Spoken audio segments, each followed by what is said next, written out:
The millionaire CEO was dining with his fiancée when two little girls walked up and said, "You're our dad." And the restaurant froze. "Hi, my beautiful family. May the heavenly God pour his gentlest mercy upon every woman, honoring her tears, her patience, and her endless love that the world often overlooks. May he clothe you with strength when you are tired, surround you with peace when your heart is heavy, and lift you with hope when no one sees your struggle. You are the heartbeat of families, the quiet courage behind every success, the grace that turns pain into love. May your days be softened with comfort, your nights filled with calm, and your future guarded by divine light. May every sacrifice return to you as joy, every prayer whispered in silence be answered, and every step you take be blessed. You are worthy of the highest respect, the deepest love, and blessings that never run dry. If your heart is true, like the video, if your love is real, write, "I am with Mr. Peter." The champagne was Italian, the violinist was playing Vivaldi, and David Payne's engagement announcement was about to become the most spectacular disaster of his life. Angelo's wasn't just expensive. It was exclusive in the way only old money understood. Reservations required connections that money alone couldn't buy. A single dinner cost what most people earned in a week. Crystal chandeliers cast warm light over white tablecloths where the city's elite discussed deals worth millions. Tonight, David had reserved the best table by the window overlooking the glittering cityscape. Dorothy Collins sat across from him, her new engagement ring catching candlelight as she laughed at something he'd said. In exactly 2 hours, they would stand and announce their engagement to the room. The society pages were already preparing their coverage. Everything was absolutely perfect. Then two little girls appeared beside his table. They were maybe 6 years old, heartbreakingly beautiful in matching purple dresses, dark curls framing serious brown eyes that held an intensity beyond their years. They stood there holding hands, staring at David with a focus that made his champagne glass freeze halfway to his lips. The violinist continued playing, completely unaware that the world was about to tilt sideways. "You're our dad," they said, in perfect practiced unison. The restaurant didn't go silent immediately. It was gradual, like dominoes falling in slow motion. Conversations died table by table as people turned to watch this unexpected drama unfold. Phones began emerging from designer purses and suit pockets. Dorothy's radiant smile vanished so completely it might never have existed. David's throat closed entirely. His mind went completely blank except for one desperate thought. This cannot be happening. "Excuse me?" Dorothy's voice could have frozen champagne mid-pour. "What did you just say?" But the girls weren't looking at her. They were staring at David with eyes that somehow knew him intimately, though he'd never seen them before in his life. Except he had seen those eyes every single morning in his mirror, in every childhood photograph of himself. These were his eyes staring back at him from two small faces he didn't recognize. "Girls, come here." The voice was calm, powerful, achingly familiar in a way that made David's heart stop completely. Abana Jasmine walked toward the table, and David forgot how to breathe. She was more beautiful than he remembered, and he'd spent 7 years trying desperately to forget how beautiful she was. Time had refined her, transformed the brilliant graduate student he'd loved into a woman who commanded space without even trying. She wore a charcoal designer suit that probably cost more than his car, diamond studs in her ears catching the light, her natural hair styled in elegant locks that framed her face perfectly. She moved through the restaurant with the kind of confidence that made people instinctively step aside. Based on the murmurs rippling through Angelo's like waves, people recognized her. Important people.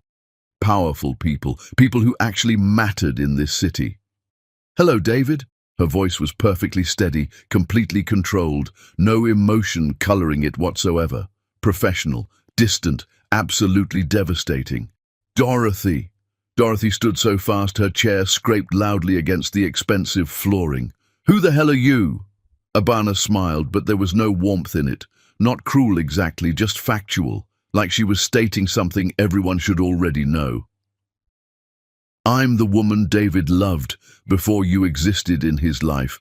These are the daughters he abandoned when I told him I was pregnant 7 years ago. She placed her hands on the girl's shoulders with obvious love and fierce protection. Pearl, Talia, say hello to your father. Hello, they said politely, like they'd been taught by someone who valued proper manners. David's entire world tilted completely off its axis. Daughters. His daughters. 7 years ago, the pregnancy he'd run from like a coward, the future he'd been too terrified to face. They were real. They existed. They were standing right here in front of him. This is completely insane, Dorothy hissed, her face flushing an angry red. David, tell her this is some kind of terrible mistake. Tell her it's true. The words came out before David could stop them, before he could think, before he could do anything except tell the absolute truth that was staring him directly in the face. Abana, I didn't know you were in the city. I didn't know you'd kept them. I didn't know— What? That I kept my daughters. Abana's laugh was soft and sharp simultaneously. Of course you didn't know. You changed your number 2 days after I told you I was pregnant. You moved to another city within a week. You made absolutely certain I couldn't find you, couldn't contact you, couldn't tell you anything about these children you helped create. The restaurant was definitely watching now. Phones were absolutely coming out. David saw multiple camera flashes. Someone was probably live streaming this disaster. By tomorrow morning, this would be everywhere. His reputation, his engagement, his carefully constructed life was imploding in real time, and there was nothing he could do to stop it. Dorothy grabbed her expensive purse with shaking hands. I'm leaving, right now. David, don't you dare follow me. Don't you dare call me. Don't contact me ever again. We are completely done. Finished. Forever. She stormed out, heels clicking furiously against the floor. David barely noticed. He couldn't stop staring at Pearl and Talia, his daughters, complete strangers with his eyes, and Abana's beautiful smile, and an entire lifetime he'd missed. They were perfect. They were real. They existed in the world, and he'd had absolutely no idea. We don't need anything from you, Abana continued, her voice carrying just enough for nearby tables to hear every single devastating word. I just wanted my daughters to see your face once. They've been asking about you for months now, wanting to know what you look like, what kind of man their father is. I thought they deserved to know the truth. I thought they deserved to see the man who chose fear over family, who ran instead of staying, who proved that biology absolutely doesn't make you a parent.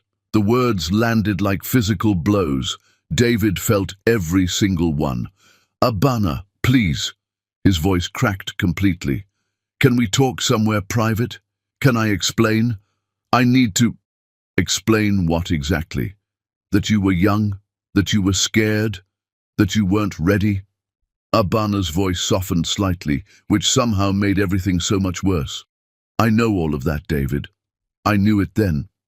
But I was young too. I was scared too. I wasn't ready either. And somehow I stayed anyway. Somehow I figured it out. Somehow I built a complete life for them while you built a life that pretended they didn't exist. She knelt down to the girls' level, her hands gentle on their shoulders. Say goodbye to David, babies. Goodbye, David, they said in that same perfect unison that broke something fundamental inside him. Wait, please just wait 1 minute. David stood so fast his chair fell backward with a crash that made half the restaurant jump. Please, just wait. Abana looked at him with eyes that had once loved him completely, unconditionally, with everything she had, eyes that now held nothing but calm indifference, which was somehow worse than hatred. I waited 7 years, David. I waited through pregnancy completely alone. I waited through labor completely alone. I waited through sleepless nights and first steps and first words and every single milestone. I'm done waiting for you to be ready to be a father. She took the girl's hands and walked toward the exit with perfect posture and absolute dignity. David's feet moved before his brain caught up. Abana, stop, please, just stop for 1 second. She paused at the door, turned slowly. For exactly 3 seconds, something flickered in her eyes. Pain, maybe. Memory, possibly. Something he couldn't quite name, but desperately wanted to understand. "Mummy, why is he crying?" Talia's voice was so small, so innocent. "Because he's sad, baby." "Did we make him sad?" "No, sweetheart. His own choices made him sad. Remember that always." They left, just walked out into the night like they'd never been there at all. David stood in the absolute center of Angelo's. Every single phone in the restaurant pointed directly at him. Dorothy gone forever, his engagement destroyed completely, and his past standing in the parking lot with 2 daughters he'd never known existed until 5 minutes ago. A man at the next table whistled low. "You know who that was, right? Abana Jasmine. She owns Jasmine Global Tech, worth $500 million at least. Built the whole company from absolutely nothing, more successful than you'll ever be, Payne, and you had her and threw her away. Absolutely incredible." David barely heard him. He was watching through the window as Abana buckled the girls into a black Tesla with practiced efficiency, her movements careful and loving. She glanced back once, saw him watching through the glass, held his gaze for exactly 2 seconds. Then she drove away, taillights disappearing into traffic. His phone started exploding with notifications, Dorothy's name flashing repeatedly, his publicist calling frantically, his mother, his business partner. The society blogs were already posting. He could feel it happening in real time. David Payne's secret family revealed at Angelo's. Tech mogul Abana Jasmine confronts abandoning ex-lover. Deadbeat dad worth less than the single mother he abandoned. David sank back into his chair. The champagne had gone completely warm. The candles were burning down to nothing. The violinist had stopped playing. His perfect evening, his perfect life, his perfect future had become a nightmare that he absolutely deserved. No, not a nightmare. Nightmares weren't real. This was a reckoning, because somewhere in this city right now, his daughters were asking their mother questions about the man who'd cried when he saw them. Somewhere in this city, the woman he'd loved and destroyed and abandoned had built an empire that made his own company look small and insignificant. Somewhere in this city was a complete life, a complete family, a complete future that should have been his and wasn't because he'd been too much of a coward to stay. The waiter approached nervously. "Sir, shall I bring the check?"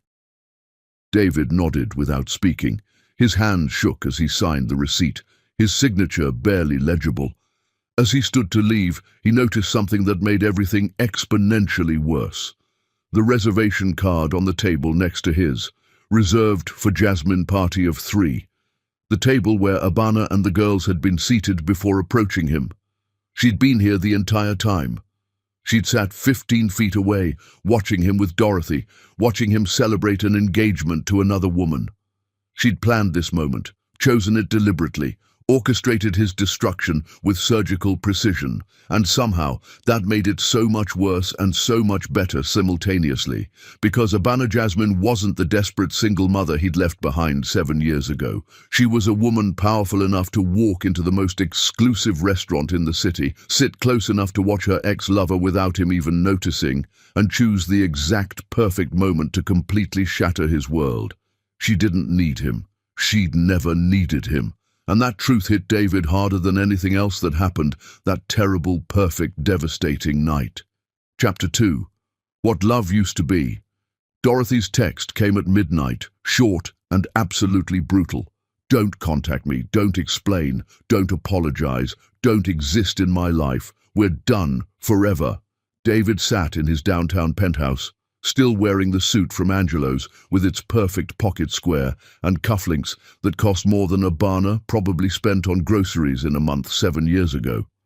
The view from his floor-to-ceiling windows showed the city sprawling below, 1,000,000 lights representing 1,000,000 lives that weren't currently imploding in spectacular fashion. His phone wouldn't stop buzzing. Notifications kept coming like physical punches. Hashtags were forming. Think pieces were being written in real time by people who'd never met him. Women he'd never spoken to were calling him every name imaginable, and honestly, men were too. His publicist had sent 19 increasingly frantic messages, all basically variations of "call me immediately before this gets worse." He didn't call anyone. He couldn't. His voice didn't work properly. He poured expensive bourbon he wouldn't actually drink and let himself remember what he'd spent 7 years trying desperately to forget. 8 years ago, a technology conference in Chicago, back when he was 27 and ambitious but completely directionless, working for a startup that would fail spectacularly within 18 months. She'd been presenting on AI ethics and algorithmic bias, her passion making the entire auditorium lean forward in their seats. Abana Clark, her name tag had read. Graduate student working on her PhD. Future genius. Most beautiful woman he'd ever seen in his entire life. He'd approached her after the presentation, fumbled through an introduction that probably made him sound like a complete idiot. She'd smiled that smile that could light up entire rooms and asked if he actually cared about AI ethics or just wanted her phone number. Both, he'd admitted with complete honesty. Definitely both. She'd laughed and written her number on his conference program with a pen she'd borrowed from someone nearby. Their first date lasted 14 hours straight. Coffee at 9 in the morning turned into lunch, turned into walking through Chicago, talking about absolutely everything. She was smarter than him, funnier than him, more passionate about her work than he'd ever been about anything in his life. When she looked at him, he felt like he could become the man she seemed to see when she smiled. They fell in love the way people do when they're young and stupid, and absolutely convinced they've found the only person in the entire world who truly understands them, completely, desperately, terrifyingly, forever. Abana made him want to be better at everything. She challenged every lazy thought he had, supported every ambitious dream, loved him in a way that felt like finally coming home after being lost his entire life. For 2 incredible years, they built something beautiful together. She graduated with perfect grades, started working on her startup idea about ethical AI development. He moved to a better company, started actually climbing instead of just coasting. They talked about marriage constantly, about children they'd have someday, about buying a house with a big kitchen because Abana loved cooking and feeding people she cared about. Then she got pregnant, completely unplanned, totally unexpected. She'd sat him down in their tiny shared apartment with its second-hand furniture and plants she kept alive through sheer willpower, her hands shaking slightly, and told him the truth. She was pregnant, 8 weeks along. She was keeping the baby no matter what. He could choose to stay or choose to go, but she needed him to choose clearly and quickly. David had looked at her sitting there, at the woman he loved more than breathing, terrified and hopeful and strong all at once, and felt absolutely nothing except pure, overwhelming panic. His father had left when David was 5 years old. Just walked out one random Tuesday morning and never came back, never called, never sent money, never acknowledged David's existence again.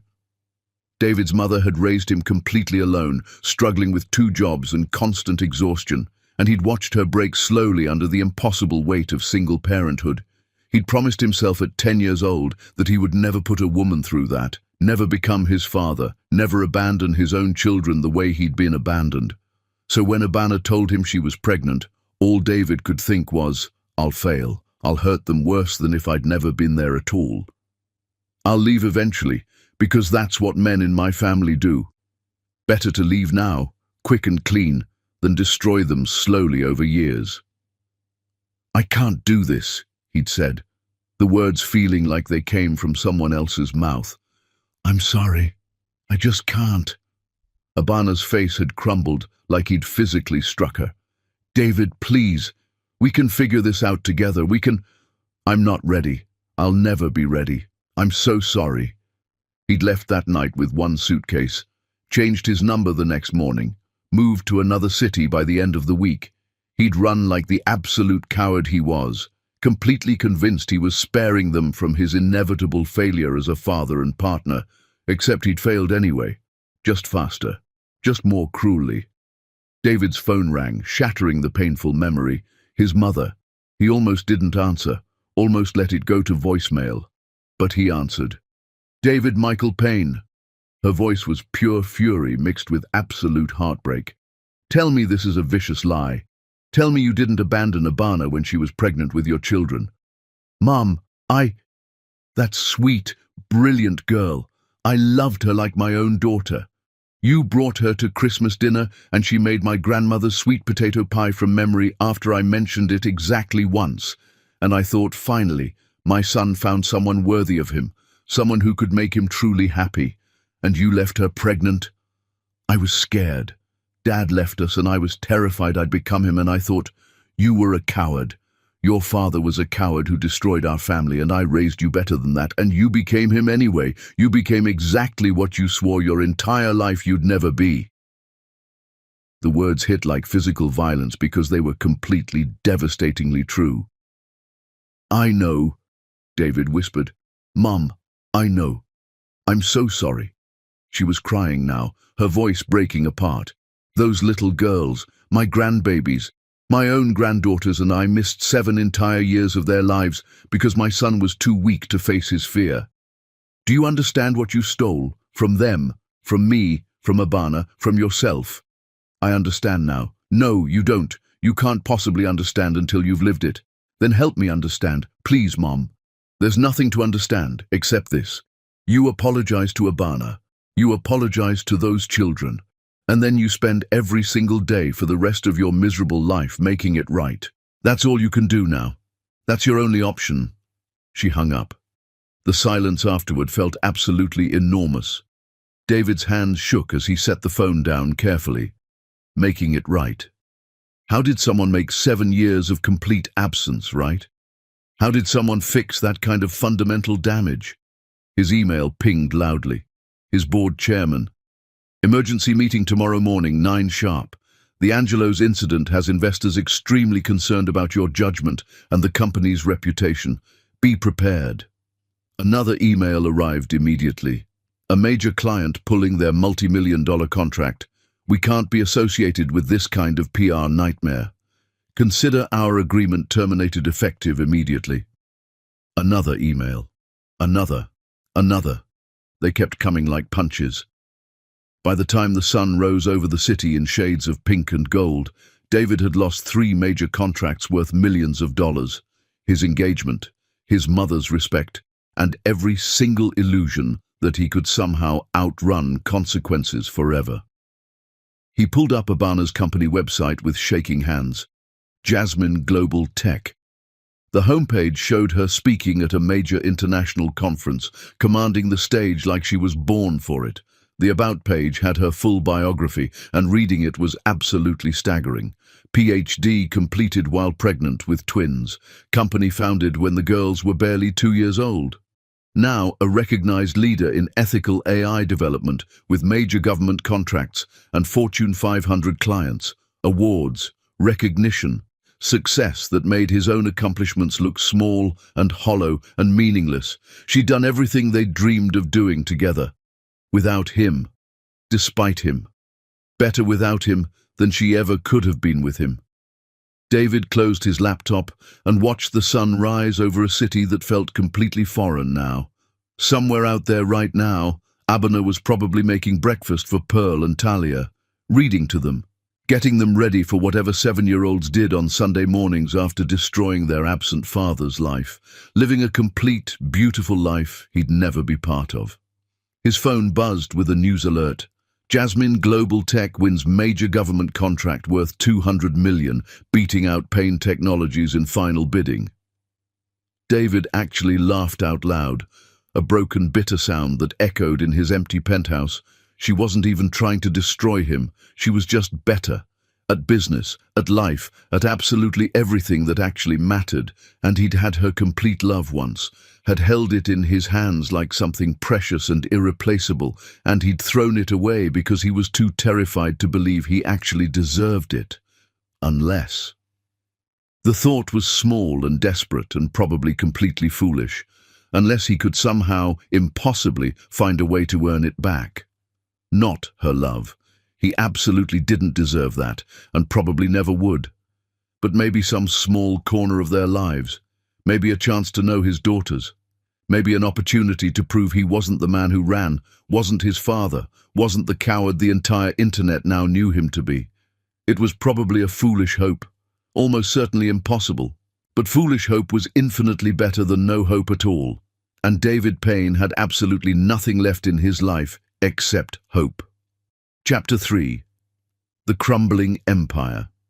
The emergency board meeting felt like walking himself to his own execution. 9 o'clock sharp, David sat at the head of the conference table he'd sat at hundreds of times before, and the room felt completely alien. 5 board members stared at him with expressions ranging from deep disappointment to obvious disgust. The chairman's face was absolute granite. Jennifer, the CFO who'd been David's ally and supporter for years, wouldn't even look at him directly. "Your personal life is actively tanking our stock price," the chairman said without any preamble or politeness. "Investors are spooked. Major clients are leaving in droves. David, we need to have a very serious discussion about your immediate future with this company." David straightened his tie uselessly, a nervous habit. "I understand the optics are challenging right now, but I believe—" "The optics?" Jennifer finally looked at him, and her eyes were absolute ice. "David, you abandoned 2 children, 2 little girls. That's not optics. That's not a PR problem. That's your fundamental character as a human being. I was young when it happened. I made a terrible mistake that I deeply regret." "Abana Jasmine was young too," she cut him off sharply. "She built a company worth 10 times what ours is worth while raising twins completely alone. She got her PhD. She changed an entire industry. Meanwhile, you've been coasting on early success for years now, and frankly, we've all been too polite to say it out loud until this moment." The words hung in the air like smoke after an explosion. The chairman slid a thick folder across the polished table surface. "This isn't just about what happened at Angelo's last night. We've been conducting a thorough audit of company finances over the past 5 years. The numbers are bad, David. Really, really bad." David opened the folder with hands that wouldn't stop shaking, red ink absolutely everywhere. Losses he'd ignored or rationalized or simply not noticed while he was too busy living his expensive lifestyle. Bad investments made while he was distracted. Contracts he'd personally negotiated that lost the company millions. Decisions made from pure ego instead of actual strategy. He'd been failing systematically for years. He'd just been too arrogant and self-absorbed to notice or care. "We're $4 million in debt," Jennifer said quietly, precisely. "Your mismanagement has been systematic and ongoing. You've been living beyond the company's means, making consistently poor decisions, hiding behind charm and connections instead of actually doing the work." "We're not firing you," the chairman continued with obviously forced patience. "We're giving you the opportunity to step down voluntarily. Take a reasonable severance package. Let us bring in new leadership to save what's salvageable before it's too late." David looked around the table at people he'd considered friends and colleagues and partners for years, people he'd celebrated victories with, strategized with, built something meaningful with. Not one single person would meet his eyes now. "When?" His voice sounded like it belonged to a complete stranger. "End of the month. 4 weeks exactly. We'll make a joint announcement about mutually pursuing other opportunities. Keep it professional and relatively clean for everyone involved." David stood on legs that felt completely unreliable. "I understand completely." He walked out of Payne Technologies, knowing it was one of his very last times as CEO, and the weight of his comprehensive failure settled on him like a physical thing pressing down on his shoulders. In the parking garage, sitting alone in his expensive car that he probably couldn't afford to keep much longer, David called his therapist's office with shaking hands. "I need an appointment. Emergency situation. Today, if there's any possibility whatsoever." Dr. Rivera miraculously had a cancellation at 4 o'clock. David drove there in a complete daze, and when he finally collapsed into the familiar chair in her calm, neutral office, something inside him completely broke open. "I'm my father," he said, and started crying for the first time since he was a small child. "I ran from my family, just like he did. I failed at everything that actually mattered. I'm exactly what I swore my entire life I'd never become." Dr. Rivera, a composed woman in her 50s who'd been treating David's anxiety and commitment issues for 2 years now, leaned forward with focused attention. "David, why did you really run 7 years ago? Deep down, what were you actually afraid of? Failing them, being a terrible father, hurting them worse by staying and trying than by just leaving cleanly. So you decided to hurt them by leaving instead. You chose the certainty of causing immediate pain over the mere possibility of causing pain later." David flinched like she'd physically slapped him. "Yes, exactly that. And now, what do you want right now in this exact moment?" "I don't even know anymore. I just need to see them somehow. I need to know they're actually okay without me in their lives." "They are okay, David. Abana made absolutely sure of that. She gave them everything they needed and more." "I know. That's what kills me inside. They didn't need me at all. They never needed me." "Is that really what hurts the most? Or does it hurt worse that they actually thrived completely without you? That your absence didn't destroy them the way your father's absence destroyed you?"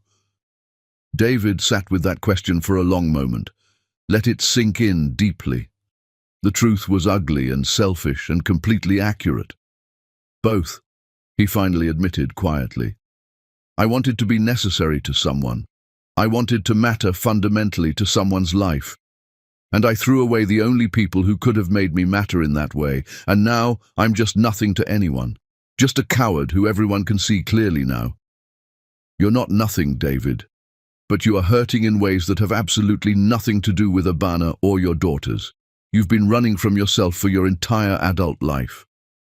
They talked for 90 minutes instead of the usual scheduled 50, about his father's abandonment and how it had fundamentally shaped every relationship David had attempted since childhood. About fear and intimacy, and the way David had spent decades simultaneously craving deep connection while actively sabotaging any possibility of achieving it. About the critical difference between being a victim of your past and being permanently defined by it. When David finally left Dr. Rivera's office, he didn't feel better exactly, but he felt clearer somehow, like thick fog had lifted just enough to actually see the real landscape of his destruction. He drove to Abana's corporate headquarters without consciously planning to. He just needed to see it with his own eyes, needed to understand what she'd built while he was building nothing but his own hollow ego. The building was genuinely impressive without being ostentatious or showy. Modern glass and steel, clean architectural lines, the kind of design that spoke of real success without screaming about it desperately. The lobby was visible from the street through massive floor-to-ceiling windows, sleek, professional, filled with employees who actually looked genuinely happy to be there. Then David saw them through the glass, and his heart stopped completely. Pearl and Talia, clearly visible through second-floor glass walls, sitting in a comfortable corner office doing homework at a small table designed exactly for children. A woman who looked like a professional nanny supervised them carefully, but they seemed completely content and focused. Happy, even. They were helping each other with something, their heads close together, laughing about whatever children laugh about when they feel safe and loved. And then Abana walked into that office, and David watched his daughters' faces absolutely light up like sunrise. She knelt down immediately, hugged them both tight, checked their homework with obvious interest and genuine pride. She looked exhausted, but fundamentally happy, complete, whole in a way David had never managed to be. She'd built this, an entire company, a complete family, a full life, while he'd been building absolutely nothing but his own eventual collapse. Abana looked up suddenly, as if some deep instinct told her she was being watched. Their eyes met through 2 panes of thick glass and 50 feet of physical distance that might as well have been miles. For exactly 3 seconds, they just stared at each other across that impossible gap. David saw something flicker in her expression, recognition, memory, something else he couldn't quite identify. Then Abana turned away deliberately and said something to the girls. They gathered their things efficiently, practiced routine. David watched them leave the office together, Abana holding both their small hands. The three of them a complete unit that had never needed him and never would. He understood something absolutely fundamental in that moment. He could stand here forever, watching the life he should have had through glass like some ghost. Or he could actually do something real about it. Not grand gestures or throwing money at the problem or relying on charm, just the hard, unglamorous, difficult work of consistently showing up. However long it took, however much it hurt, however impossible it seemed. David pulled out his phone and found Abana's office number listed publicly on the company website. He didn't call, not yet. He wasn't remotely ready for that conversation, but he would be ready. He had to be, because the alternative was spending the rest of his life on the outside looking in at a family that should have been his, and David Payne was finally tired of running from the hard things. Chapter 4. The Balcony Conversation.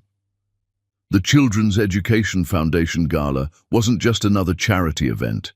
It was precisely where the city's elite gathered annually to feel good about themselves while writing conveniently tax-deductible checks. Tickets cost $5,000 each. The guest list read like an exclusive directory of concentrated power and old wealth. David hadn't planned on attending at all. He'd bought tickets months ago, back when he was still happily engaged to Dorothy, back when his life still made some kind of sense. But Abana's foundation was the primary sponsor this year. Her name appeared prominently on the elegant invitation in flowing script, so David went, knowing it was probably a terrible idea. He wore his absolute best suit and arrived completely alone, which immediately drew unwanted attention and whispered speculation. People knew about Angelos. Everyone knew. He could feel their eyes following him constantly, hear conversations pause awkwardly as he passed nearby.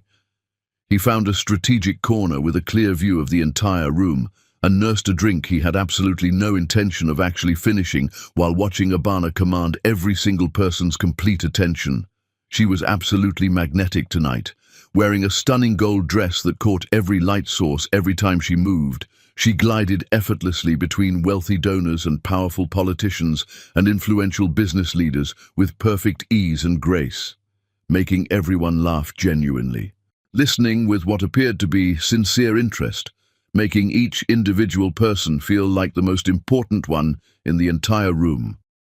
Pearl and Talia were with her constantly, poised and well-behaved in matching navy dresses, shaking hands politely when introduced to important adults, speaking when spoken to with obvious intelligence and careful preparation. David watched a major political donor kneel down respectfully to talk to the girls about their schools and interests. They responded in absolutely fluent French with perfect pronunciation.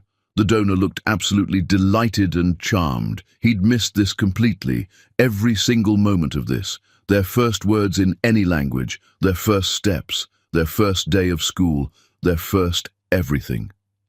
Mr. Payne, a server appeared soundlessly beside him. Miss Jasmine asked me to inform you that if you're going to attend events her foundation is hosting, the very least you could do is actually donate something substantial. David took the tablet the server offered without speaking. The suggested donation amount was $10,000. He doubled it immediately to $20,000 and signed with hands that only shook slightly. The server nodded with carefully neutral professionalism and disappeared back into the elegant crowd. An hour passed slowly, then another. David stayed firmly in his corner. Abana never once looked in his direction, but he absolutely knew she knew exactly where he was standing. You didn't become that successful without developing excellent peripheral awareness. At 10 o'clock exactly, the formal program concluded officially. Guests began mingling more freely and casually. David slipped outside quietly to a balcony overlooking the glittering city, needing fresh air and space to think clearly. 5 minutes later, the door opened behind him. Abana stepped out deliberately, completely alone. She'd left the girls safely inside with someone obviously trustworthy. "You donated $20,000 to children's education," she said without any preamble. "That's genuinely new behavior for you." "I'm trying very hard to become a better person." "Trying and actually being are two completely different things, David." She leaned against the railing beside him casually, not close enough to touch, but closer than he'd honestly expected. They stood in comfortable silence for a long moment, the city lights stretching endlessly below them like fallen stars. "What do you want?" Abana asked finally, her voice carefully controlled. "What do you really want from me?" "Forgiveness eventually, a genuine chance, an opportunity to know my daughters." She turned to look at him very directly, and the streetlights caught her face perfectly. "You want forgiveness for 7 complete years of total absence in 5 minutes at a charity gala? That's not remotely how any of this works, David. No, I want to know what I have to do to actually earn it, over however long it takes, months, years, whatever you genuinely need from me." Abana studied him with an intensity that made him want desperately to look away. He didn't. He held her gaze steadily and let her see whatever she needed to see.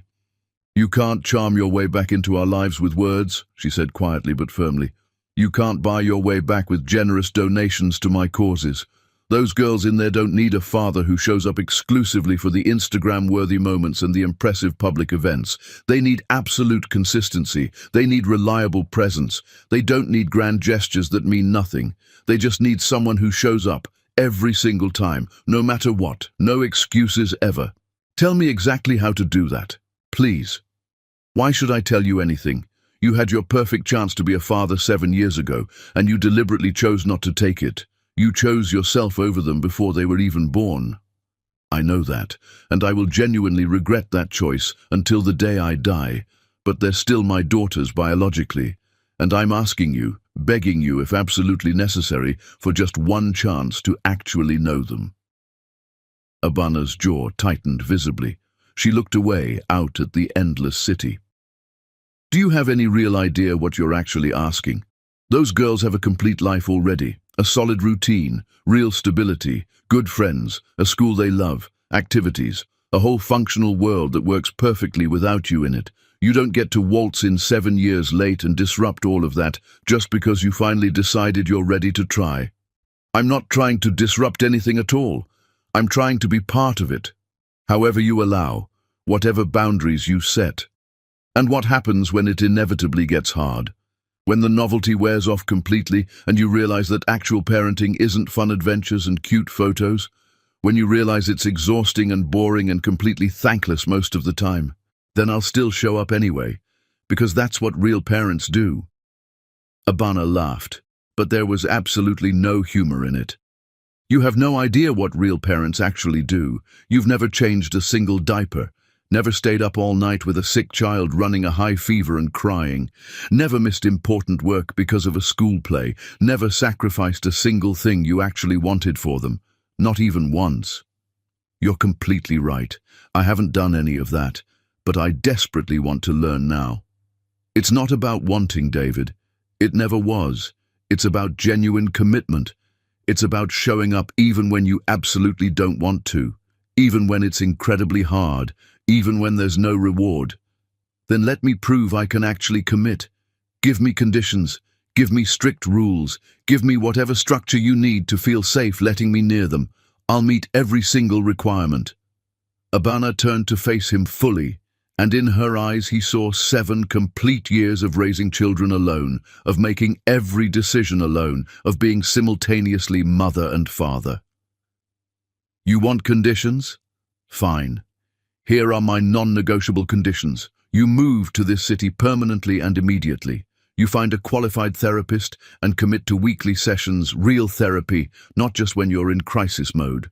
You build a relationship with Pearl and Talia slowly and carefully, supervised every second, completely on my terms. You don't miss a single scheduled visit, not even one. You don't make promises you can't absolutely keep. And if you cancel even once, if you let them down even one single time, you're done forever. Those are my completely non-negotiable conditions." David's heart was racing so fast he could hear it pounding. "I accept all of it." "Just like that? You're willing to uproot your entire life?" "I don't have a life worth keeping anymore. Payne Technologies is forcing me out at the end of this month. Dorothy is gone forever and never coming back. My mother won't speak to me. I have absolutely nothing except the chance you're giving me right now." "So yes, just like that." Abana's expression softened almost imperceptibly. This isn't charity, David. I need you to understand that clearly. I'm not doing this for you. I'm not doing this because I forgive you, or because I think you deserve it. I'm doing this because someday Pearl and Talia are going to ask me directly if I gave their father a genuine chance. And when they ask, I want to be able to look them straight in the eyes and say yes, honestly. But if you hurt them, if you let them down even once, I won't. You already did hurt them. You hurt them before they were even born. You don't get to promise you won't do it again. You just have to prove it through consistent action, day after day after day. David nodded, understanding completely. How long will it take? Before you believe I've earned it? As long as it takes. Months, years, maybe forever. However long before I actually believe you've become the kind of person who deserves to be called their father. I'll wait. However long it takes. Abana searched his face intently for something. Truth, maybe. Sincerity. Evidence of the man she'd loved instead of the coward who'd run. Why now, David? Why not 7 years ago when I actually needed you desperately? Why not 6 years ago when they were born? Why not 5 years ago, or 4 or 3? Why right now? Because I'm a coward who needed to lose absolutely everything before I understood what I'd actually lost. I'm sorry it took this long. I'm sorry it took public humiliation. I'm sorry I couldn't be brave 7 years ago. The honesty seemed to surprise her genuinely. Her eyes widened slightly. At least you're finally being honest about what you are, she said quietly. The balcony door opened. A woman poked her head out. Ms. Jasmine, the girls are getting tired. They're asking for you. Abana nodded. I'll be right there. 2 minutes. The woman disappeared. Abana turned back to David. I'll have my lawyer contact you next week about formal visitation, supervised sessions, 1 hour, twice weekly, in my home. I will be present for every single second of every single visit. Thank you, truly. Don't thank me. Thank me by showing up. Thank me by being consistent. Thank me by proving you're actually capable of being what they need. She walked toward the door, then paused with her hand on the handle. David? Yes? Those girls in there deserve so much better than what you've given them so far. Be better. Be the father they deserve, not the one you've been. I will be. I promise. Don't promise. Just do it. She went inside, leaving David alone on the balcony with the crushing weight of his second chance pressing down on him like physical pressure. He pulled out his phone and created a new note, typed carefully. Find apartment in city immediately. Find qualified therapist. Start therapy. Show up for every visit. Don't fuck this up. Then he added one more crucial line. Prove you're worth a second chance, every single day. Because Abana was absolutely right. Wanting wasn't enough. Promising wasn't enough. Only consistent action mattered now. And David Payne was finally ready to act instead of run. Chapter 5. Through their eyes, Pearl and Talia Jasmine sat cross-legged in their shared bedroom with its carefully divided space that reflected their different personalities perfectly. Pearl's side was meticulously organized, everything in its designated place, books arranged by subject and then alphabetically by author.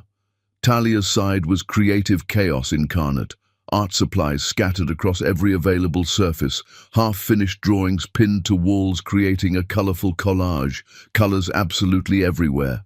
They were supposed to be sleeping. It was past bedtime. Instead, they were whispering about him. "Do you think he'll actually come back?" Talia whispered into the comfortable darkness. Pearl, always the more analytical twin, considered this carefully before responding. Mama said he wants to, but she also says wanting to do something and actually doing it are completely different things. But he's our dad, our real biological dad. Biology doesn't automatically make someone a dad. Mama says that all the time. She says being a real parent is about action, not DNA. Talia hugged her beloved stuffed elephant tighter. I saw him cry at the restaurant. He was really crying. So what? Crying doesn't fix anything. Talia turned over to face her sister in the dim light from their nightlight. Maybe it means he's actually sorry, though. Pearl was quiet for a long moment. You're too nice, Talia. You always think the best of people. He left Mama when she told him she was pregnant with us. He didn't even try to stay. He just ran. But Mama also says people can change if they actually work at it. Mama also says that people show you exactly who they are the first time. We should believe them when they do. He showed us he's someone who runs when things get scary. They fell into thoughtful silence. Somewhere else in the house, their mother was still awake, probably working late again. Always working, always providing, always there for them even when she was exhausted beyond measure. What if we want to meet him? Talia asked into the quiet. What if we actually want to know him? Pearl didn't answer immediately. Then carefully, I don't know. Maybe we ask Mama about it when she's ready to talk about it. 3 weeks later, the first letter arrived. Abana read it first, standing in their sunny yellow kitchen while the girls ate breakfast before school. Her hands shook slightly as she unfolded the pages. What is it, Mama? Pearl asked with her usual sharp perception. A letter from David, written specifically to you two. Both girls froze completely. Talia's spoon stopped halfway to her mouth. What does it say? Talia asked quietly. Abana scanned it quickly, carefully checking for manipulation or guilt-tripping or any of the things she was afraid might be there. She found none of those things, just honest introduction. She handed it to Pearl. Read it if you want to. You absolutely don't have to. Pearl took it like it might explode. Talia scooted her chair closer, and they read together, their heads touching. Dear Pearl and Talia, my name is David Payne, and I'm your biological father. I know that probably doesn't mean very much to you because I haven't been present in your lives. That's entirely my fault, not yours. I want to tell you some things about myself, not to make excuses for my absence, but because you deserve to know where you come from and who your family is. The letter continued for 2 full pages. He told them about his mother, their grandmother, who desperately wanted to meet them, about growing up without a father himself and being terrified of repeating that pattern, about his work in technology and what he found genuinely interesting about it, about his favorite books and movies and how he'd learned from their mother that they loved mathematics and art. At the very end, I don't expect you to love me or even like me right now, but if you want to write back and tell me about yourselves and your lives, I would really like that very much. If you don't want to, I completely understand and respect that choice. Love, David. Talia looked up with eyes that were suddenly wet. Can we write back to him, Mama? Abana's heart twisted painfully. That's completely up to you, baby. It's your choice. Pearl reread the letter twice with obvious concentration. Then, he spelled everything correctly and used proper grammar. Mama always says that people who actually care about you care about the details and take time to do things right. That's true, Abana confirmed. So maybe he actually cares? Pearl asked uncertainly. Maybe. Or maybe he's just trying to look good. Only time and consistent action will tell us which one is true. That evening, after dinner and homework and their bedtime routine, the girls asked for paper and pens. They wrote their responses at the kitchen table while Abana pretended not to watch. Pearl's letter was precise and logical, asking carefully considered questions. What's your favorite mathematical equation and why? Why did you choose to work in technology specifically? What is your earliest childhood memory? Do you have any hobbies? Talia's letter was emotional and artistic, decorated with small drawings in the margins. Do you like to draw? What's your favorite color? Are you sad that you missed watching us grow up? I think I would be really sad if I were you. What's your favorite food? Do you like animals? Abana mailed them the next day, her hands trembling as she dropped the envelope in the mailbox. David's response came within 1 week. Thoughtful, detailed answers to every single question. More questions for them. No pressure, no guilt, no demands. A routine developed slowly. Letters every 2 weeks. David sent Pearl challenging logic puzzles that made her think. She solved them and created even harder ones to send back, testing him. He sent Talia professional quality art pencils and asked her to teach him techniques. She sent him drawings with detailed written instructions. Abana read every letter first, checking for anything inappropriate. She found nothing but genuine effort to connect. Then came the incident at Talia's school that changed everything. A false alarm. Some student thought pulling the fire alarm was funny, but in the chaos of hundreds of children evacuating simultaneously with sirens blaring and teachers shouting instructions, Talia got separated from her class. 6 years old, surrounded by screaming chaos, she completely panicked. David had been in a meeting just 3 blocks away. He heard the sirens, glanced out the window, and his heart absolutely stopped when he recognized Talia's school building. He ran without thinking. He found her on the sidewalk near the parking lot, crying and looking desperately for her teacher in the chaos. "Talia." He approached very carefully, kneeling to her eye level so he wouldn't seem scary. "It's David. You're completely safe. It's just an alarm. Nothing is actually wrong." She looked at him with huge, terrified eyes. "David?"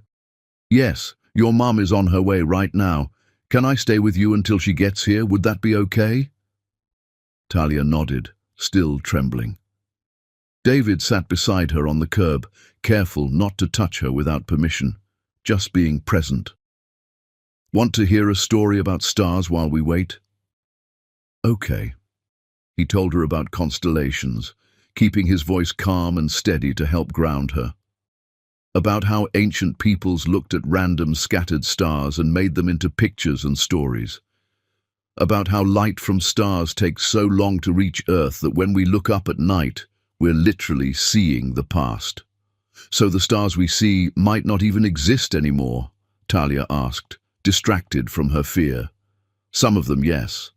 They might have died millions of years ago, but we still see their light anyway. That's kind of sad, or kind of beautiful. Even when things are gone, they leave something behind. Their light still reaches us." Abana arrived running, absolutely frantic. "Talia!" Talia jumped up.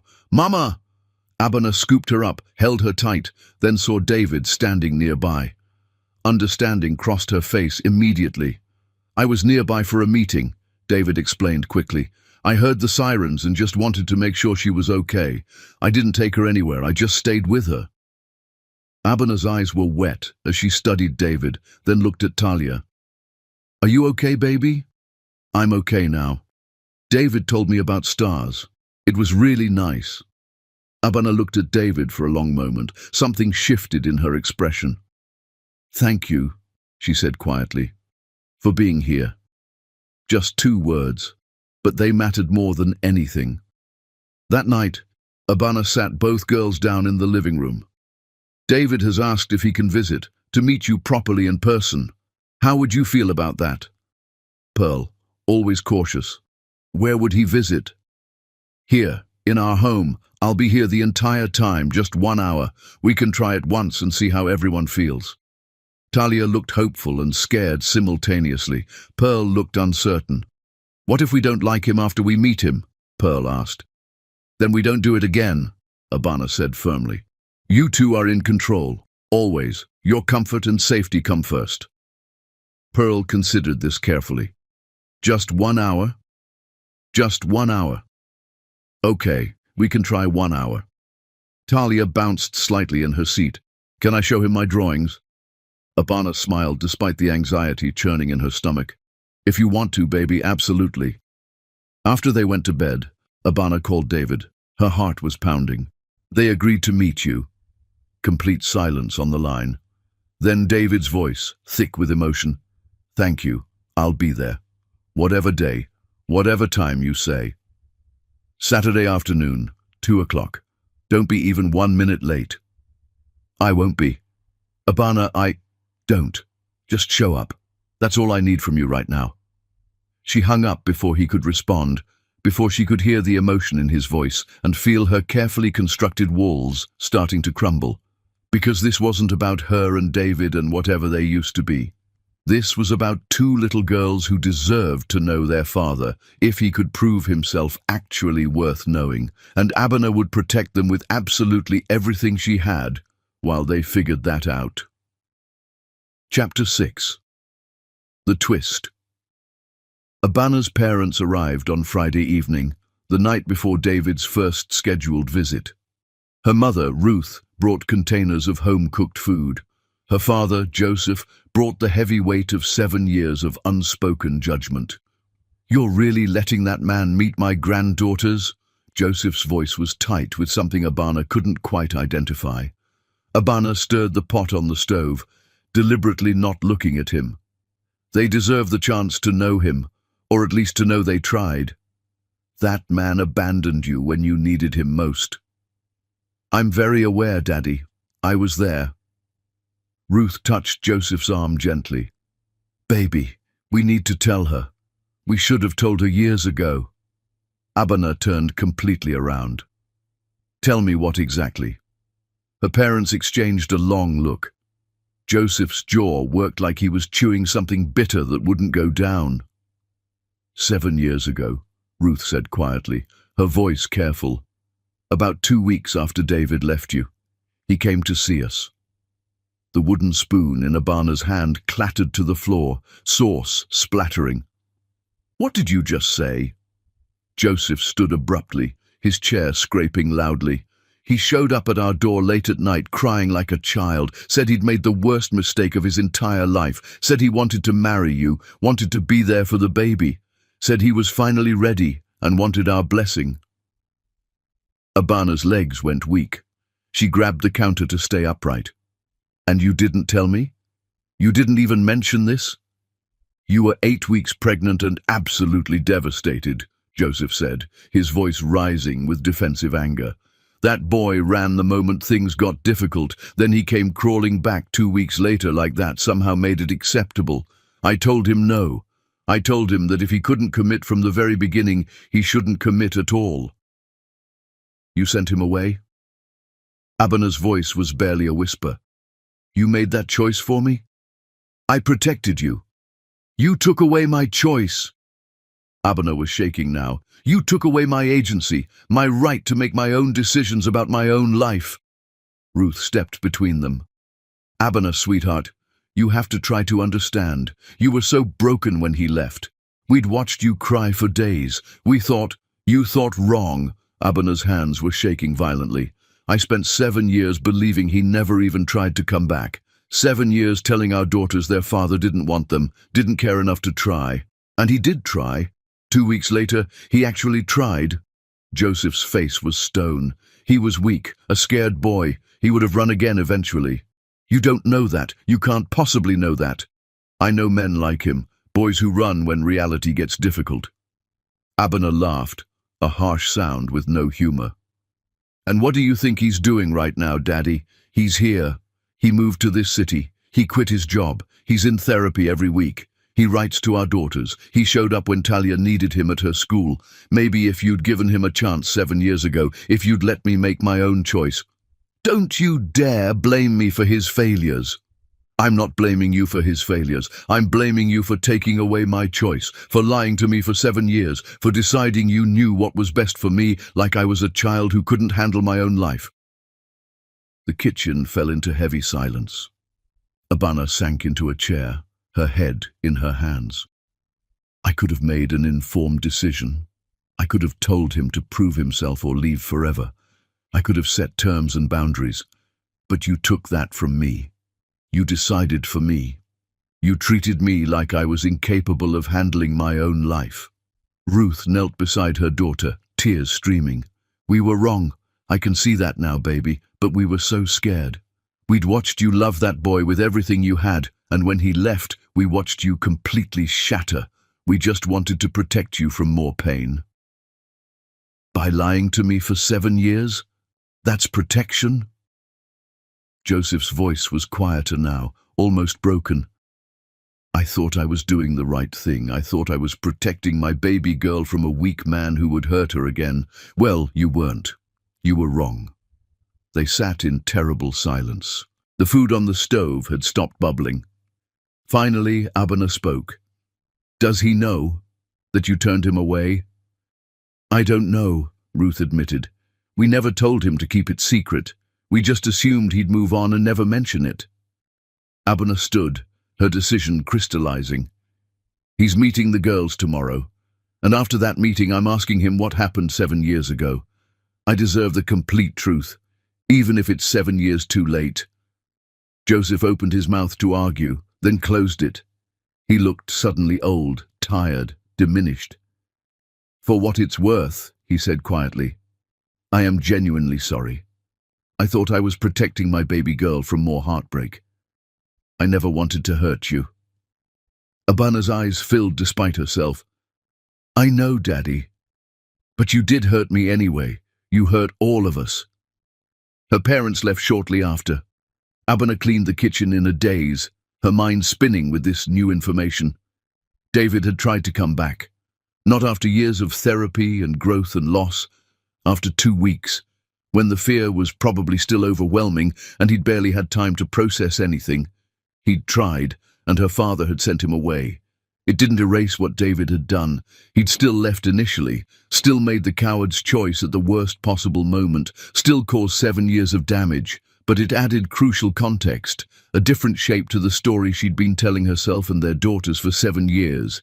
That night, she pulled out the box where she'd saved every letter David had sent to the girls, read them all again carefully, looked for signs of manipulation, of selfishness, of the scared boy who'd run. Instead, she found a man genuinely trying. Imperfectly, awkwardly, but sincerely. She found someone who'd spent 7 years becoming the person he should have been from the beginning. And she found herself angry. At her father for interfering, at David for leaving in the first place, at the universe for stealing 7 years they might have had. But underneath all that anger, something else was growing. Hope. Terrifying, fragile, probably foolish hope that maybe second chances were actually possible. Saturday came faster than she was ready for. At exactly 2 o'clock, the doorbell rang. Abana opened it with her heart pounding. David stood there in simple jeans and a plain shirt, holding nothing. No gifts to buy affection, no bribes, just himself. Thank you for allowing this, he said quietly. Abana stepped aside. The girls are nervous. I'm nervous. You're probably nervous. Let's just see what happens. David nodded and came inside. Pearl and Talia sat on the couch in matching positions, identical serious expressions. They dressed carefully for this, matching blue dresses, hair braided with obvious care. David sat in the chair Abana pointed to. She stood nearby, watching every micro-expression. Hi, David said, his voice shaking slightly. I'm David. I'm your biological father, but I haven't earned the right to be called Dad yet. Maybe I never will earn that, but I'd really like to get to know you both, if you're willing to let me try. Pearl spoke first, direct and challenging. Why did you leave us? Abana held her breath. David could have lied, could have softened it, made excuses. He didn't. I was afraid. My own father left me when I was very young, and I was terrified of being a bad father to you. So instead of trying and possibly failing, I ran. I hurt your mother deeply, and I missed watching both of you grow. That's the complete truth, and I'm sorry for all of it. Talia's voice was tiny. Do you love us? David's eyes filled with tears. I don't know you yet, and I think love requires actually knowing someone. But I already care about you more than I thought was possible, and I want to earn the right to love you properly, if you'll let me try. Honest, raw, no manipulation or guilt. The hour passed in awkward but genuine conversation. David answered every question they asked without deflecting. He listened carefully when they talked about school, about friends, about their lives. He didn't try to be their best friend or buy their affection with false promises. He just showed up fully present. When the hour ended, David stood carefully. Thank you for giving me this time. It meant everything. Talia surprised everyone by hugging him suddenly. Quick, almost businesslike, but real. You can come back if you want to. Pearl didn't hug him, but she nodded seriously. Maybe next Saturday too. After he left, Abana sat with the girls on the couch. How do you feel? Pearl shrugged with studied casualness. He seems really sad. He is sad, Abana confirmed. Did we make him sad? Talia asked worriedly. No, baby. His own choices made him sad, but maybe he's trying to make better choices now. That night, after the girls finally slept, Abana's lawyer called. I have David's signed visitation agreement, twice weekly, supervised, absolutely no deviation from the schedule. He agreed to every single term without requesting any changes or negotiations. Thank you for handling this. Abana? Off the record, just between us? Yes?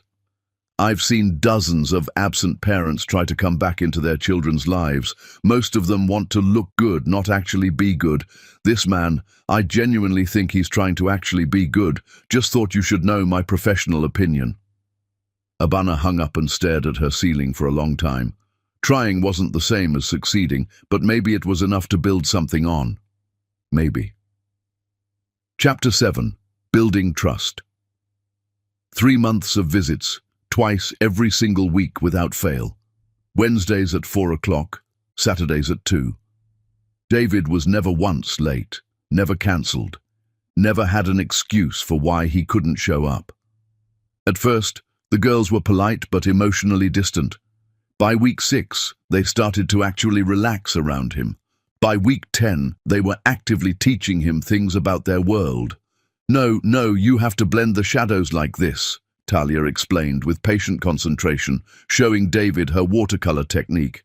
See, you can't just color it dark. You have to layer it and blend it so it looks natural and real. David tried, his painting looking childish compared to hers. Like this? So much better. You're actually learning. I'm proud of you. Pearl was significantly harder to win over. She watched David with careful, analytical eyes, asking questions specifically designed to test his sincerity and commitment. What's Mama's favorite food? I don't know what it is now. 7 years ago, her favorite was her grandmother's sweet potato pie. It still is, Pearl said, watching his face carefully. Do you remember how to make it? No, but I'd really like to learn if your mother would be willing to teach me. She won't teach you. That's completely understandable. I accept that. Do you actually understand why she doesn't trust you at all? David met her challenging gaze directly. Yes, Pearl, because I broke her trust in the worst possible way. Trust takes years and years to build and only seconds to completely destroy. I destroyed hers. If she ever gives it back to me, it'll only be because I spent years earning it back slowly. Pearl nodded slowly, something shifting in her expression. You're smarter than I thought you'd be. I'm trying very hard to be worthy of you both. One Saturday afternoon, something shifted fundamentally. Talia fell asleep against David's shoulder while he read to them. He froze completely, afraid to move even slightly, and wake her. Abana watched from the kitchen doorway, her heart doing something complicated and painful in her chest. Pearl saw her mother watching. Mama, why don't you love David anymore? Abana's breath caught audibly. It's very complicated, sweetheart. But you used to love him, you really did. Yes, very much, more than almost anything. Could you love him again? Like, ever? The question hung in the air like smoke. David was carefully not looking at Abana, his entire body tense. I don't know, baby, Abana said quietly, honestly. Sometimes love isn't enough by itself. But it's something though, right? Pearl pressed with her characteristic persistence. Yes, it's definitely something. After that particular visit, David lingered uncertainly at the door. I'm sorry Pearl put you on the spot like that, he said quietly. She's 6. She doesn't understand complicated adult emotions yet. Do you? Understand what you want from this, I mean? Abana looked at him carefully. Really looked. 3 months of consistent showing up had changed something in him, or maybe revealed who he'd actually been underneath all the fear. He looked tired but solid, present in a way he'd never been before. I don't know what I want, she admitted. But I know I don't hate you anymore. That feels like real progress. David's smile was sad and genuine. I'll absolutely take it. As he walked to his car, Abana called out impulsively, David? He turned immediately. You're doing well, with them, with all of this. Keep doing exactly what you're doing. It was the first actual compliment she'd given him. David felt it like physical warmth spreading through his chest. I will. I promise I will. Month 4 brought new challenges and opportunities. Pearl had a mathematics competition at her school. David asked very carefully if he could attend. You can watch from the back row, Abana said. Don't approach her before or after. Don't disrupt her focus in any way. Just watch quietly. David came, sat in the very last row. Pearl didn't know he was there until after the competition ended, when she happened to see him leaving quietly. You came to watch? She said, surprise clear in her voice. Of course I came. You're absolutely brilliant at mathematics. I wanted to see you compete. Did I do well? You were genuinely amazing. I was incredibly impressed. Pearl smiled then. A real genuine smile. Then she did something that shocked absolutely everyone around them. She hugged him, quick, almost businesslike, but completely real. Thanks for coming to watch me, she said, then ran back to where Abana stood waiting. David stood alone in the parking lot, wiping his eyes, feeling like he'd won something more valuable than any business deal or contract he'd ever negotiated. Month 5 brought another milestone. Talia's artwork was selected for a prestigious school gallery show. The whole family went, Abana, the girls, Abana's parents. David showed up separately, keeping his distance respectfully. Joseph saw him standing alone, approached deliberately. You're still here, Joseph said. Yes, sir. I didn't think you would be. David looked at the man who'd sent him away 7 years ago. Abana had told him one difficult conversation where David learned about his father-in-law's interference stealing years. He could be angry. He'd chosen not to be. I'm not the same person I was 7 years ago, David said quietly. I don't know if I would have stayed back then. You might have been right to send me away. But I'm here now, and I'm not going anywhere. Joseph studied him carefully. Abana told you what I did. Yes. And you're not angry? I was angry, but anger doesn't help Pearl and Talia. Being present helps them. So that's what I'm doing. Joseph's expression softened slightly. My granddaughters talk about you constantly. David said this. David showed me that. They love you. David's voice cracked. I don't deserve it. No, you don't.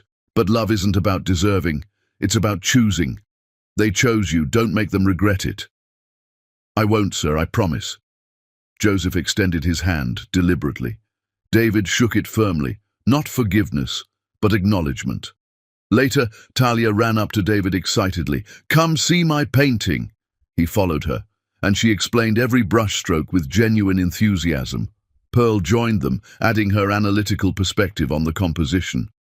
Abana watched from across the room, her daughters with their father, learning together, laughing together, building something. Her mother appeared beside her quietly. He's different. I know. You're softening toward him. I know. That scares you. Abana nodded, terrified. What are you going to do about it? I don't know, Mama. I honestly don't know. But watching David listen to Talia with complete focus, asking questions about her art, being fully present in this moment, Abana felt something she hadn't felt in 7 years. Not love, not yet, but possibility, and that was almost more terrifying than hate had been. Chapter 8. Everything changes. Pearl collapsed during soccer practice. Abana got the call at work. The words didn't make sense at first. Hospital, unconscious, ambulance. She ran. David got the text from Abana's mother. Pearl in hospital. Serious. Come if you want. He ran faster. They arrived at the emergency room within minutes of each other. Abana was shaking, makeup streaked, terrified in a way David had never seen. What happened? He asked. They don't know. She just fell. She won't wake up. Oh God, David, she won't wake up. He wanted to hold her, didn't. Just stood beside her while they waited for news. Hours crawled by. Talia arrived with Abana's parents, crying. David picked her up without thinking, and she clung to him. Is Pearl going to die? Talia whispered. No, sweetheart. The doctors are taking care of her. You promise? David couldn't promise that. I promise we're all here for her. All of us. More tests, more waiting. Finally, a doctor. Pearl has a genetic cardiac condition. It's manageable with medication, but we need to test both parents to understand the severity and inheritance pattern. Both parents. David and Abana gave blood. Waited again. In the hospital cafeteria at 3 in the morning, exhausted and terrified, they sat across from each other with coffee neither would drink. Thank you for coming, Abana said. Where else would I be? You could have stayed away. This isn't... We're their parents. That doesn't require us being together. It requires us being here. Abana's tears finally came. I was so scared. I am so scared. David reached across the table, hesitated, then took her hand. She didn't pull away. She's going to be okay, he said. Pearl's the strongest kid I've ever met. She gets that from you. She gets her stubbornness from you. They almost laughed. Almost. Pearl woke at dawn, groggy, scared, but okay. The medication would work. She'd need monitoring, regular checkups, but she'd be fine. David and Abana stood on either side of her bed, both holding her hands. Mama! David! Pearl's voice was small. We're here, baby, Abana said. Both of you? Both of us, David confirmed. Good. Pearl closed her eyes. That's good. Later, after Pearl fell back asleep and Talia was taken home by Abana's parents, David and Abana stood in the hospital hallway. I should go, David said. Let you rest. Wait. Abana touched his arm. I read your book. David froze. The memoir had published 2 months ago. He hadn't told Abana, hadn't wanted her to think it was manipulation. And it destroyed me. You wrote about us, about what you lost, about what I built. You didn't spare yourself. Every mistake, every failure, every moment of cowardice, you just laid it bare. I'm sorry if... Don't apologize. It was honest, maybe the most honest thing you've ever written. They stood in silence. All the proceeds went to single mothers' charities, Abana said. It felt right. You could have made money. You need money. I don't need money. I need to be better. Money doesn't fix that. Abana looked at him with something in her eyes he couldn't name. You've changed, David. Really changed. I'm trying. I see it, in how you are with the girls, how you showed up today. You didn't make this about you. You were just there. That's what parents do. Yes, it is. The moment stretched. Then Abana said, I need to tell you something, and I don't know how you'll take it. Okay. My company is opening a London office. They've asked me to relocate for 18 months to oversee it. I accepted the position 2 months ago, before you came back into our lives. David's world tilted. London. We leave in 6 weeks. 6 weeks. I'm not asking your permission. This is my career, my opportunity. But I wanted you to know you can visit the girls twice a year. We'll arrange video calls. They won't lose you completely. David's mind raced. 6 weeks, 18 months apart, just when he was building something real. I understand, he heard himself say. You can't turn down this opportunity because I decided to show up. No, I can't. When do you leave exactly? February 3rd. 6 weeks and 2 days. David nodded slowly. Then I'll make the most of the time we have. And when you go, I'll be here waiting, however long it takes. Abana's eyes filled. You're not going to fight me on this. It's not my place to fight you. You've built an incredible life. This is part of that. I won't be the reason you stop building. Something in Abana's expression cracked. David, but can I ask for something? What? Let me take the girls to the park tomorrow. Just us. Supervised if you want, but I want them to have good memories of me before you go, so they don't forget. They won't forget you. Promise me anyway. Abner nodded. Okay, tomorrow, the park. David left the hospital as the sun rose, his mind spinning. 6 weeks. He had 6 weeks to prove he was worth remembering for 18 months. 6 weeks to show Pearl and Talia they had a father who wouldn't disappear. 6 weeks to somehow, impossibly, find a way to keep the family he'd just found. And David Payne, for the first time in his life, had absolutely no idea how to make that happen. Chapter 9. The Impossible Choice. David didn't sleep. He researched London, tech jobs, visa requirements. By noon, he'd found 3 companies hiring in his field. By evening, he'd sent applications to all 3. By the end of the week, he had 2 offers. He chose the lower-paying one. It was stable, ethical work at a non-profit tech foundation. It wouldn't make him rich, but it would let him stay close to his daughters.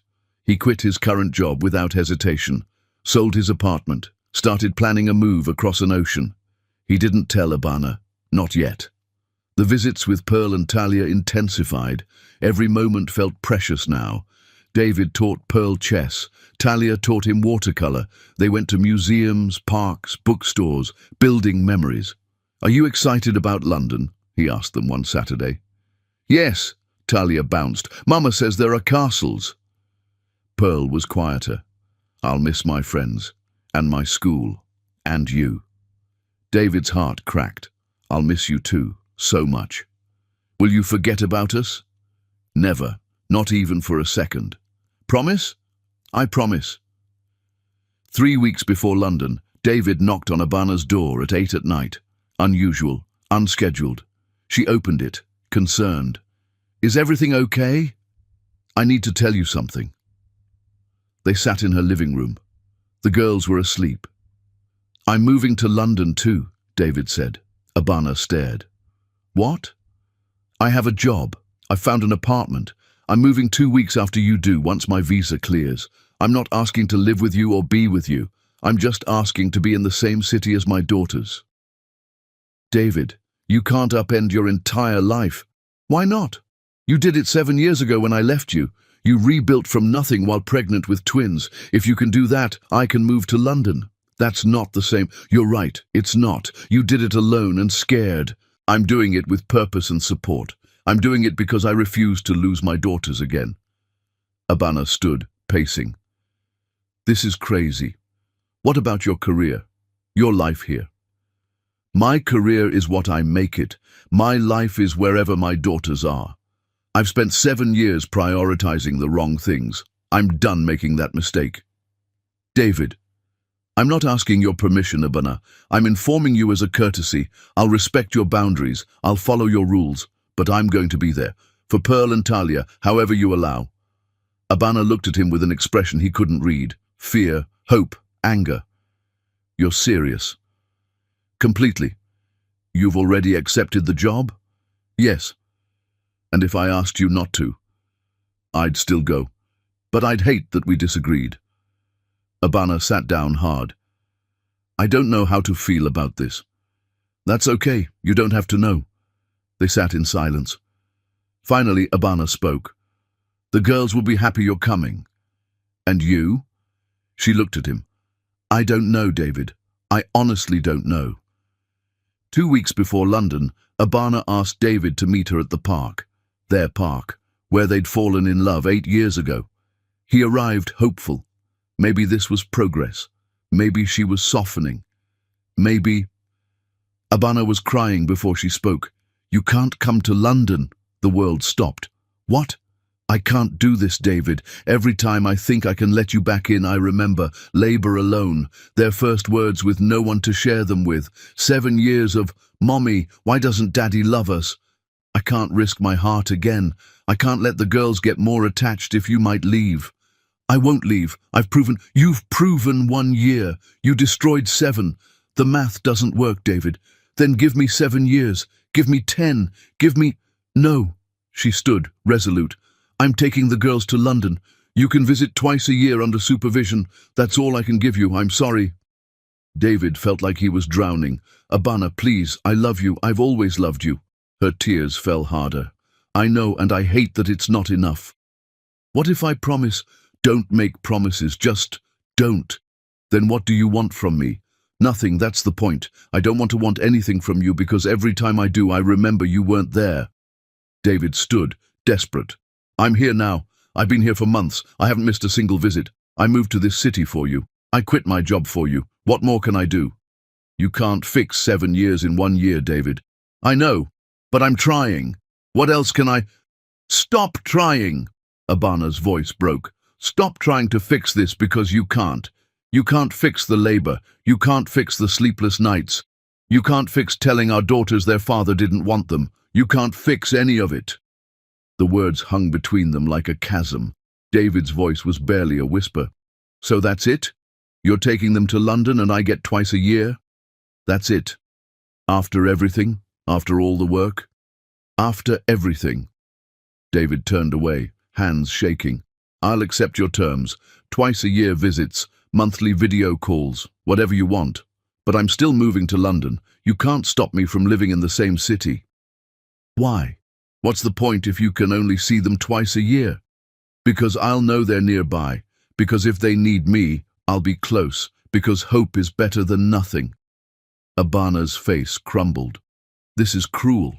To both of us." "Life is cruel. I'm just trying to make the best of what I destroyed."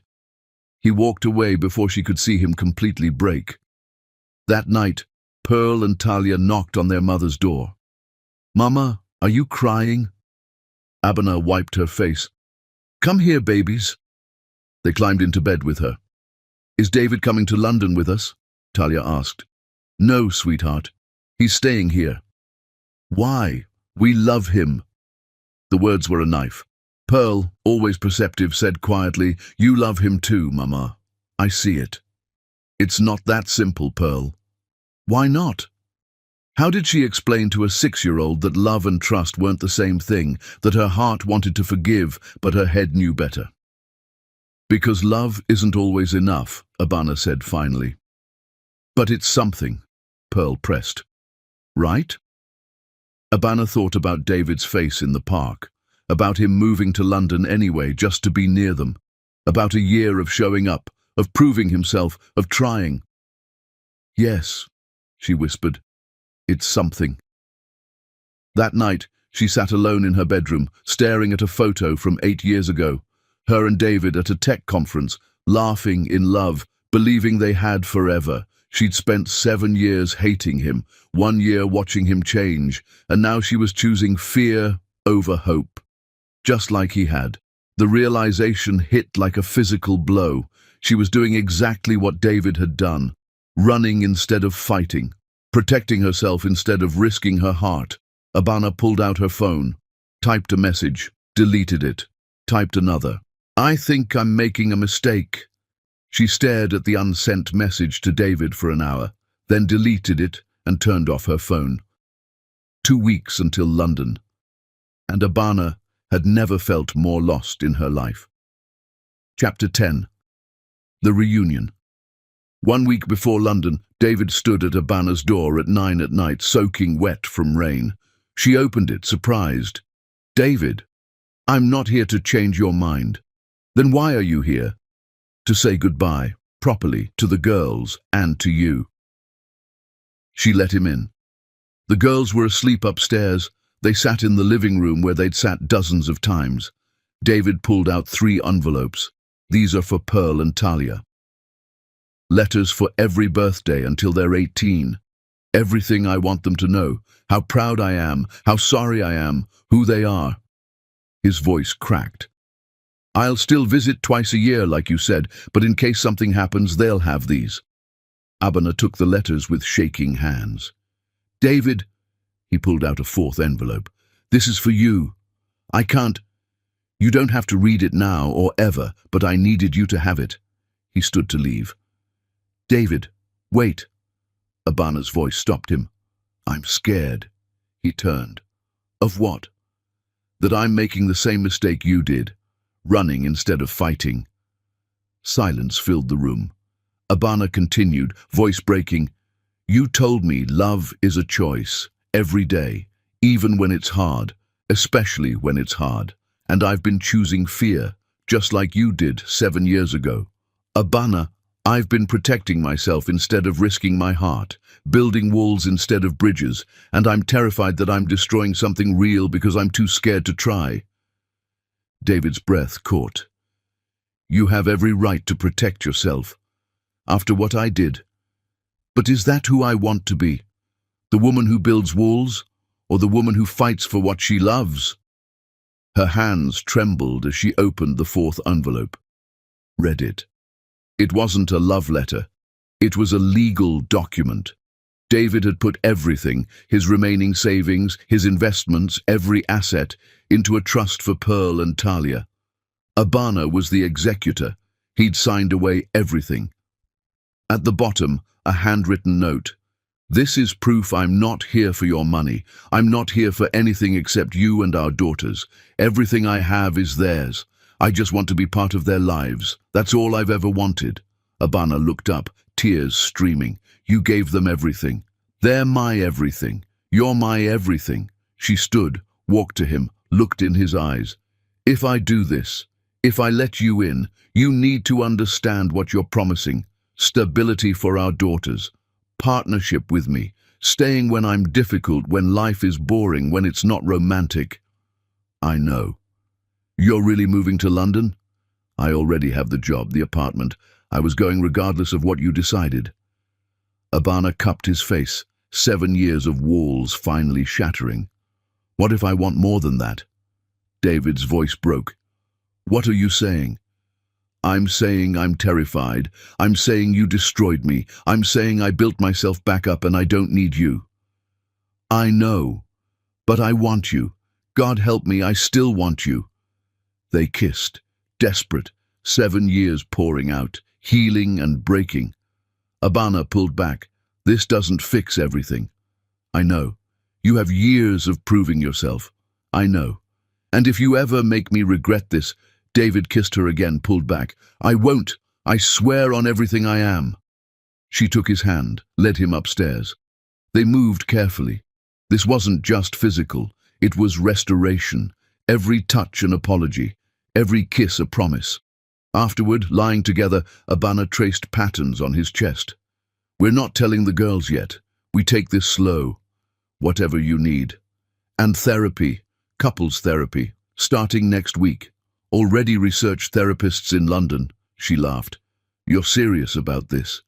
David turned to face her. "Abana, I lost you once. I spent 7 years in hell. I'm never losing you again. Those are big words. Watch me back them up." 3 months later, London. Pearl and Talia's 7th birthday, small party in their London flat. David was there, living 15 minutes away, seeing them 4 times weekly, slowly becoming dad. The girls didn't know about the relationship yet, but they knew their parents smiled at each other now. Later, David knelt to their level. "Want to know a secret?"